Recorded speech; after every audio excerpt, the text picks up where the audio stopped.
Hello everyone, today we're working on this Arnold Rapido 462 and it has issues. This comes from my box of bad locomotives. I've been hanging on to that for quite a while, but today is the day where we repair this. So it has issues, mainly the eccentric crank here is busted, like it's really busted. So that is not good. Fortunately for me, I was able to acquire another locomotive, exactly the same, but it has a good eccentric crank. So I'll be able to use that for parts. Although I don't recommend that you do that, to buy two locomotives to make one. It doesn't make sense. Let's say for argument's sake that a locomotive, parts locomotive or broken locomotives is $50. If you have to buy two locomotives at $50, it's twice the shipping. So let's pretend it's $10 for shipping. You're looking at $120. Whereas if you buy just a good one at $100, you only pay one shipping, so it's $110. So I would recommend that you stick to just buying a good one. So if you did buy a good one, anyways, I'll go through the steps on how to do the maintenance and the lubrication on this as well, because they are not cheap. People bid high for these. They must be good. I've never owned one before, so we'll find out how good it is. These are all metal, so at the time they must have been pretty good. People must have appreciated them. So this is going to be my parts one, and this is going to be my good one. And the parts one, I'll probably end up selling it. There's a Canada Post strike on right now, so I'll be putting that up as soon as the strike is over.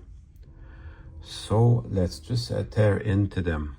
This is the parts locomotive again, and the eccentric crank is busted, and this part is busted here, this guide for the main rod.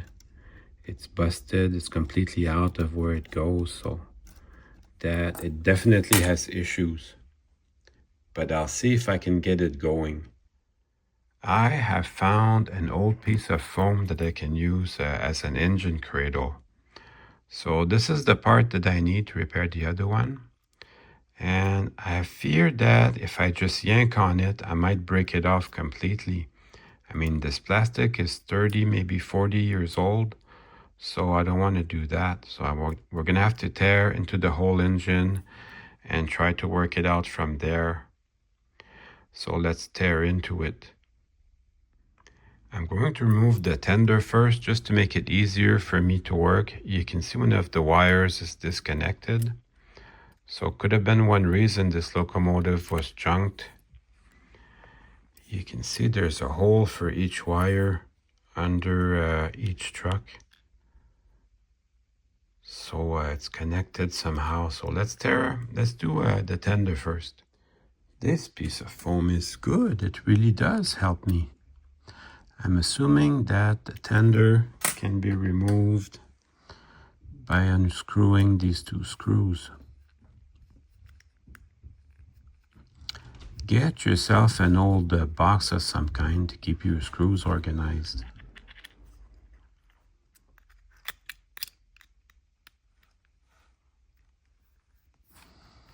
The weather this week has been really crummy, just rainy, and no classic cars this week because of the rain.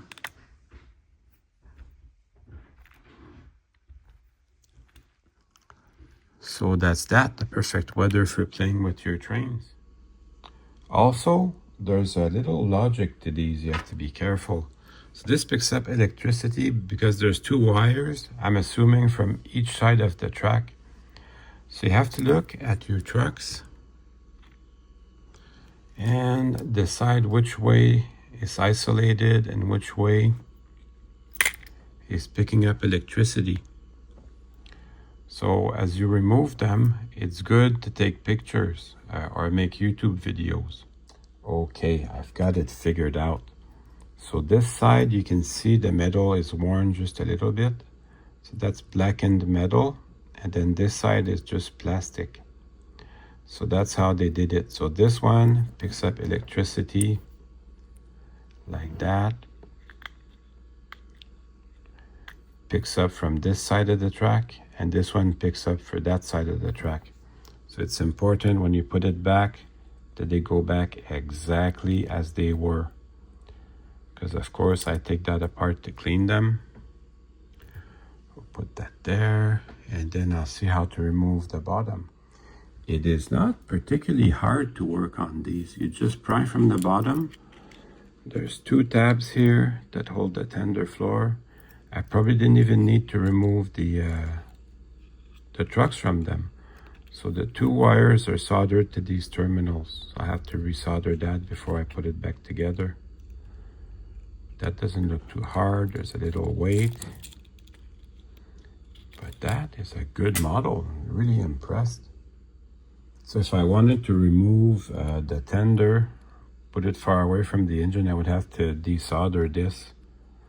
So it's a little bit extra work. I'm not going to do it. I'll focus on resoldering that wire, but later on. I'm going to work it from the top a little bit. Well, this might be hard to see, but there's all the connections for the wheels underneath here. When I take the locomotive apart, it'll become obvious, but it picks up from all the drivers. It picks up from the tender, so this should be quite a nice locomotive. I'm going to start from the top now. This is all metal. I like this little bell they put here. It's all metal, so it's heavy. And it does give you a feeling of quality. This must have been an expensive engine at the time. But I think the top of the boiler just goes like that. Easy breezy. I think these are made in West Germany. Easy breezy, German easy. And everything's really simple. Oh, there's your light. Everything's really simple and easy to work with. And this part here feels like plastic.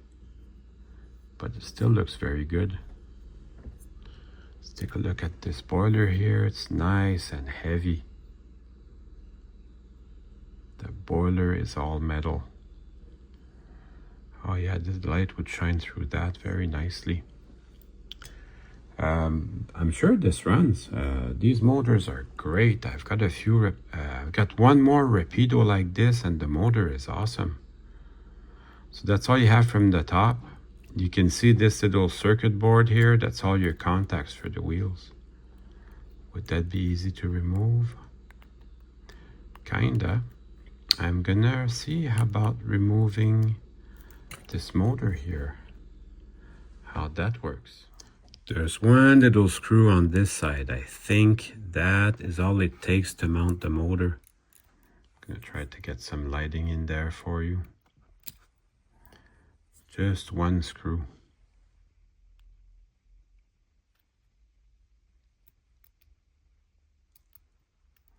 So there is a screw holding it in, and that this pin is not super hard to push.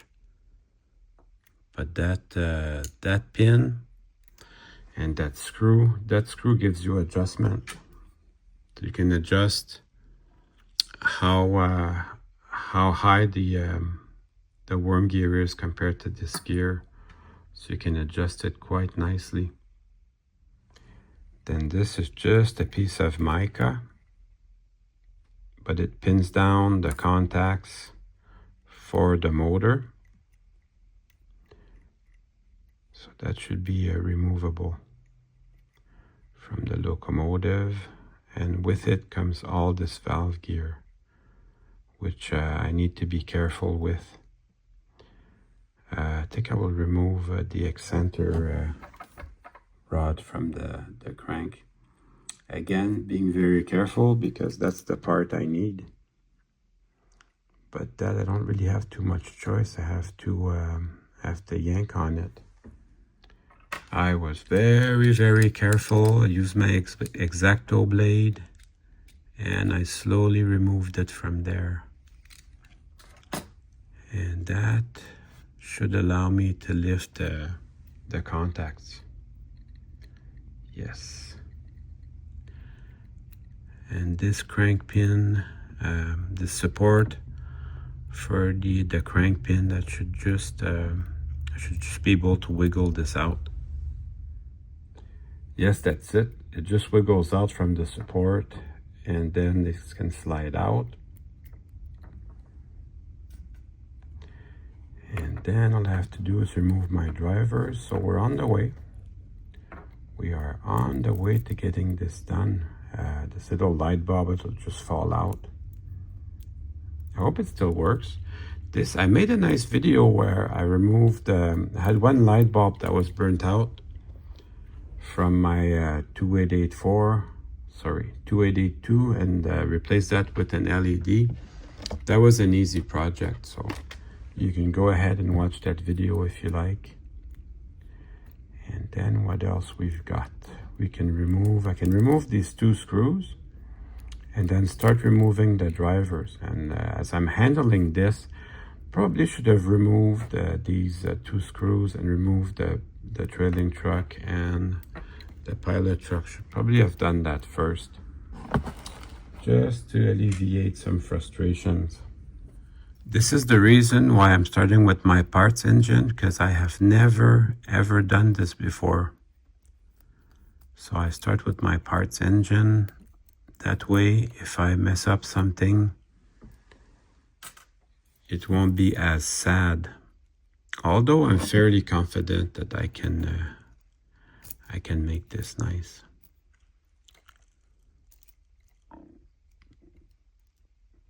Oh yeah, and this part here, this bottom plate is metal as well. A lot of engines, they have a brake detail on here. This one does not. So just remove that, put that aside, and then keep track of your screws. And then I can remove these 2 screws and remove that rear driver. That rear driver has traction tires. They appear to be in okay shape. So that's good. It's always good news.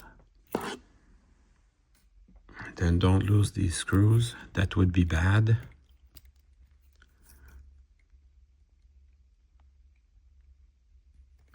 Could be, you know, the eccentric crank was busted because somebody was working on this, and there's a lot of parts to worry about. And then we can remove this driver. Beautiful. Sometimes they are see-through and these ones are not. By the way, do you guys know how old these are? Because I don't really know. I got into Kato right away. So number 1 driver. Oh, number 1 driver is see-through. Except for, no, it's all see-through. Oh, that is really neat. Too bad it's obscured by all the valve gear. Wow. But this one is full. I wonder why they did it like that. Maybe because the locomotive produces so much torque that it would tear itself up because of all the heavy horsepower. So that number 3 driver, I guess, gets all the action. So, okay. This is the part I need to repair the other locomotive. So I'm going to practice on this one, which is broken already. The little tabs are missing. So I'm going to push from behind instead of just yanking. Instead of just yanking on it, I'm going to push from behind. And we'll see where that gets me. You have to appreciate all the hard work and effort that went into making this. So the peg here, it's a square peg. So it's set for you at the perfect angle to look realistic for the eccentric crank. Nice. Yeah, that's the part I needed, and it just broke right off on me, so awesome. Great. Great, grand, wonderful. Good, great, grand, wonderful. Here's another recycling project for you guys. I'm going to use, this is a sewing pin. I'm going to use the sewing pin to repair the little missing tabs from here.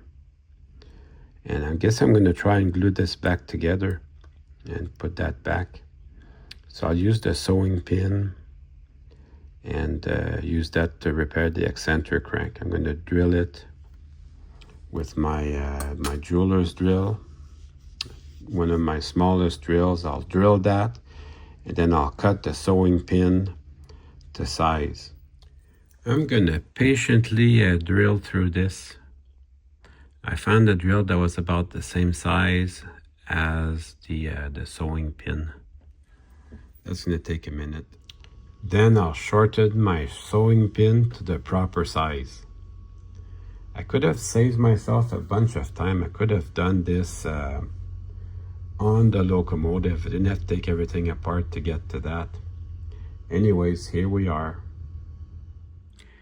And there's my repair part finished. Here's another recycling tip for you.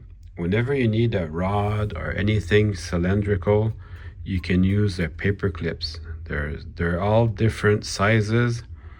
This one's bigger, but for this, what we're working on today, this is the perfect size, so I'll be using that. I run my paper clip through my eccentric crank, and then I run this through the number 2 driver, and that's gonna work. Super happy with that. This is a solid metal link, so I'll glue that together with some crazy glue, but it's got the metal part to reinforce it, so that should be nice and solid. At this point, I'm gonna clean everything, wash everything with my dish soap and some rags, and then the wheels, I'll run them down with my rag just to make them extra shiny. Also, I just tested the motor. It's completely shot, so there's a big short circuit in it, so probably they tried to run it with the broken valve gear, and that messed it up. So I'll be skipping that, and I'll move straight on to the other one. I'm going to test the motor first. So this one is my quote-unquote good one. You can see all the glitter. The worm gear is stripped on it, so it will run. The motor runs, but it does not turn the wheels because the worm gear is busted. Well, maybe it will, but that's going to require some work. At any rate, it's not happy. Yeah, it's stripped a little bit. Anyways, we'll see. It's a shame I can't bring back the other engine, but I'm going to do the exact same thing to this crank. I'm going to drill it through and then put a pin from my paper clip in it, and then I'll glue it back together. This is moving right along. I've got my metal pin, and then I can bring my eccentric crank right on it, and I will have a solid link. Also, very important that before you glue it, you include your main rod, which I'm about to do. Just have to tighten that little screw.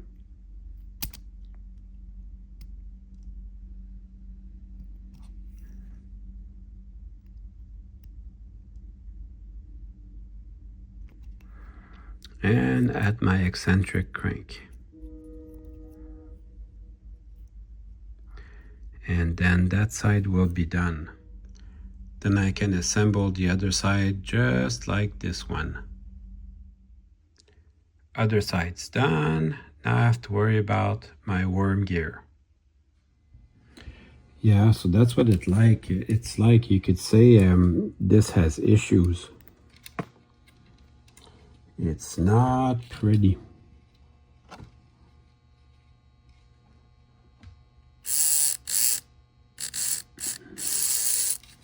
Houston, we have a problem. So I'll work that problem from this side. Removing the boiler is actually very well done, very easy. You don't break your brains too much about that. What's gonna end up happening probably is I'll put a piece of plastic under here to try and pry it up a little bit so the worm gear can maybe grab something. It's pretty sad the condition it's in. I assume they were running it really hard, you know, with the broken valve gear. It appears it's gonna be working. So I'm gonna add just a bit of lubrication to this. And I put some on the back bearing as well. So it seems to be working okay on the bench now. I've got to resolder this little contact here because I did move the engine quite a bit. It saw a lot of action today, so I'll give it a chance. I resolder that right now. One more little test on the bench. That seems to be doing much better now anyway. So that was the pretty side. Then let's have a look at the ugly side.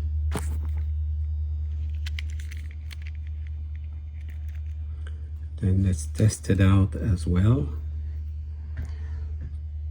But it's promising.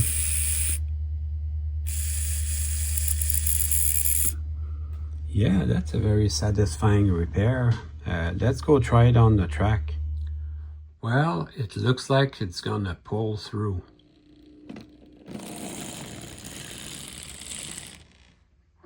Except going forward, we have a problem.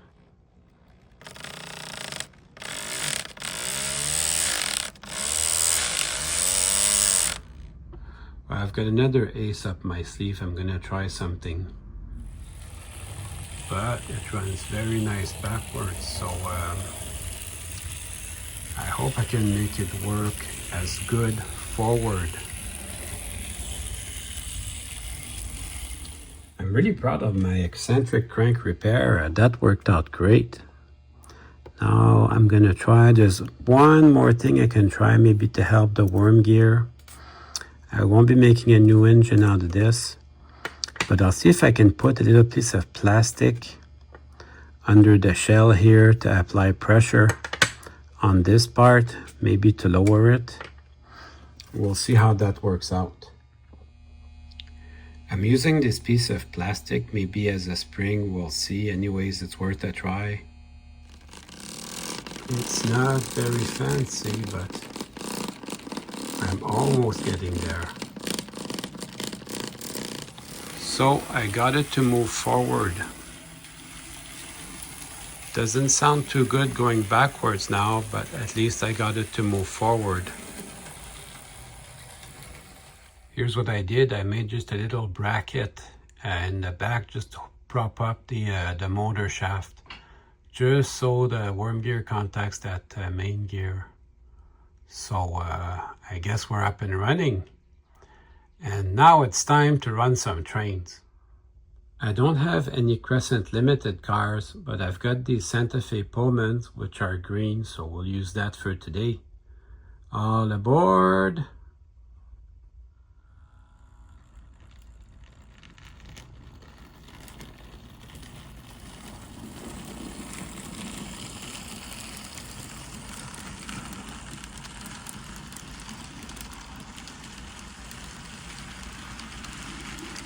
Well, I hope you enjoyed the video. I certainly had fun making it for you.